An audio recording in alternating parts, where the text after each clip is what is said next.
Hello and welcome to Awaz News. I am Kubra Ali and I'll be taking you through big news across Canada.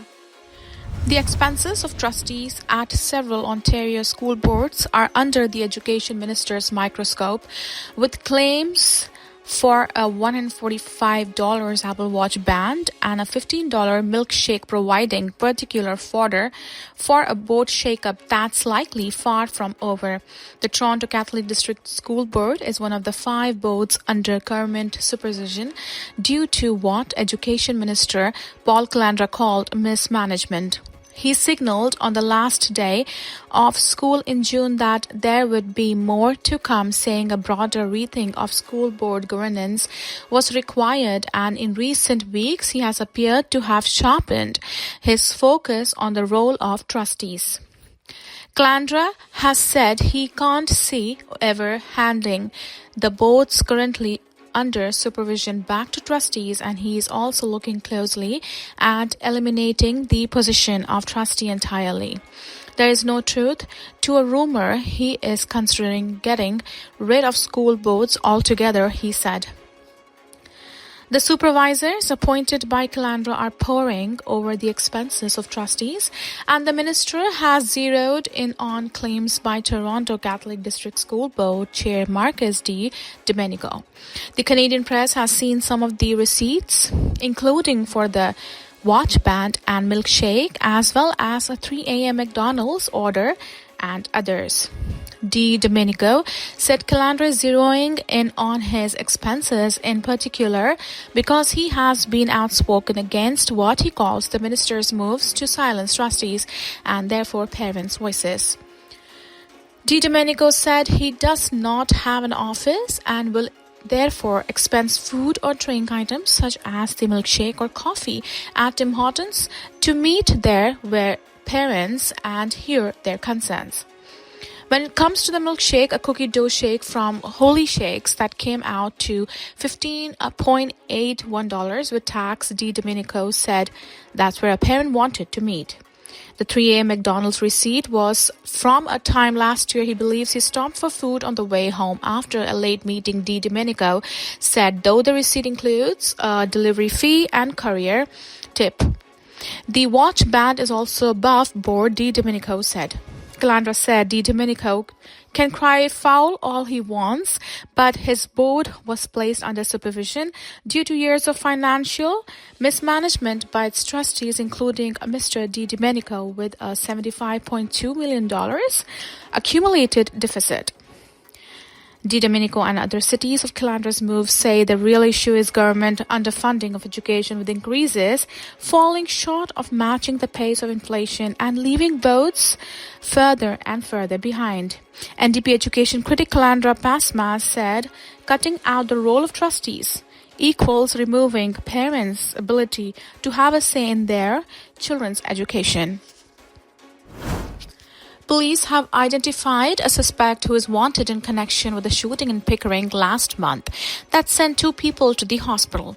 Durham Regional Police Service said on August 16 officers responded to a call for shots fired at around 1:10 a.m. in a parking lot near Liverpool and Kingston Roads. They said when officers arrived, they located 2 victims suffering from gunshot wounds. Both were taken to Toronto Area Trauma Centre. Police have now identified a male suspect in connection with this shooting. In a release, Durham Police said Mahiban Parimbanathan, 33 of Bradford, is wanted for multiple offences, including aggravated assault, possess weapon dangerous to public peace, and discharge firearm with intent to wound. Parimbanathan is considered armed and dangerous, and police advise anyone who sees him to call 911. Youth unemployment is at levels that are typically only seen during a recessionary periods, a senior economist for CIBC told CTV Your Morning on Monday. Andrew Gratham said despite restrictions Canada has put on non-permanent residents over the last year, youth unemployment levels continue to rise. The Canadian press reported Thursday that unemployment for young people aged 15 to 24 in Canada reached 14.6% in July, a nearly 15-year high outside of the COVID-19 pandemic. A report Gratham wrote, published August 26, shows joblessness for 18 to 24-year-olds rising since 2022. That report suggested that AI and an oversupply of labor may be affecting the rate at which young people can find work.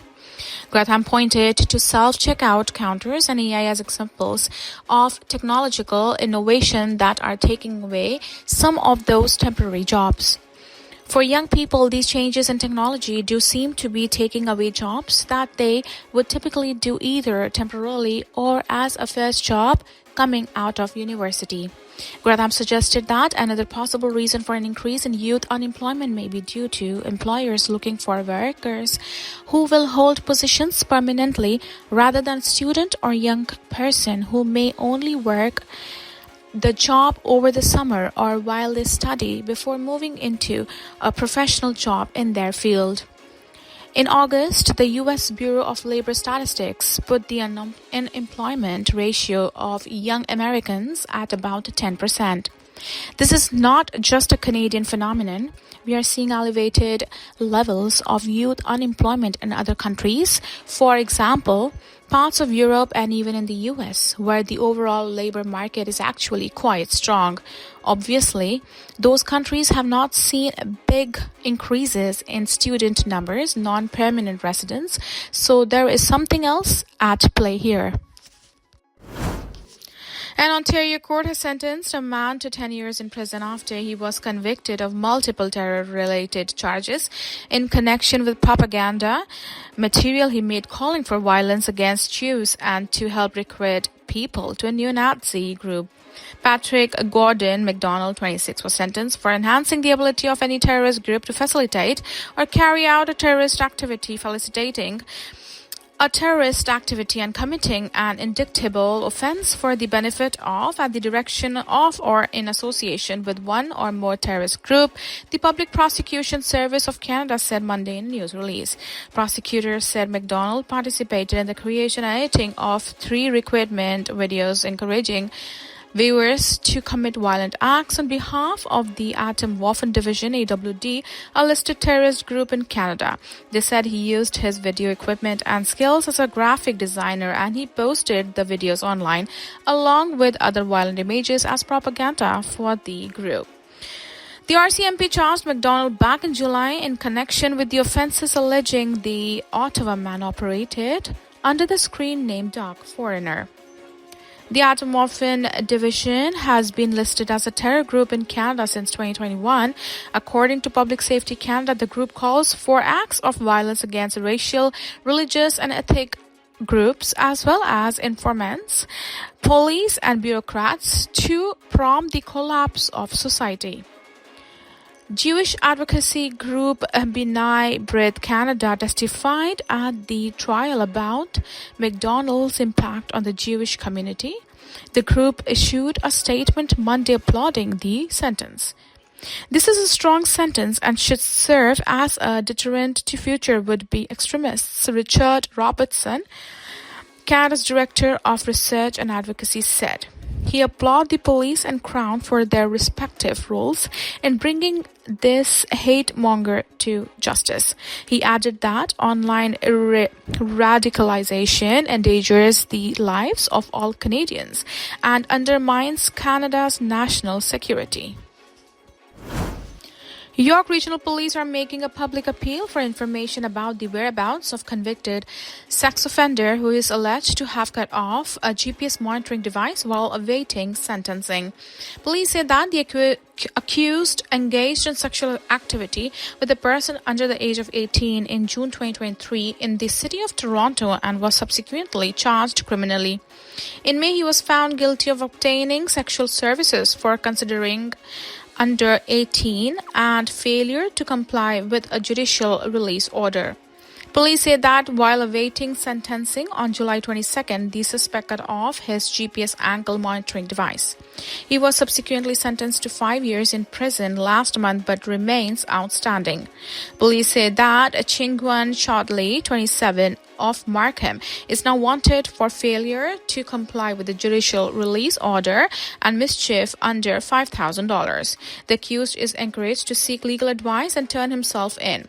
Investigators are reminding the public that anyone providing assistance to him may be subject to criminal charges, a news release issued on Monday states. A man has been taken to a trauma center with serious life-altering injuries following an incident at an under-construction high-rise building in the heart of downtown Toronto.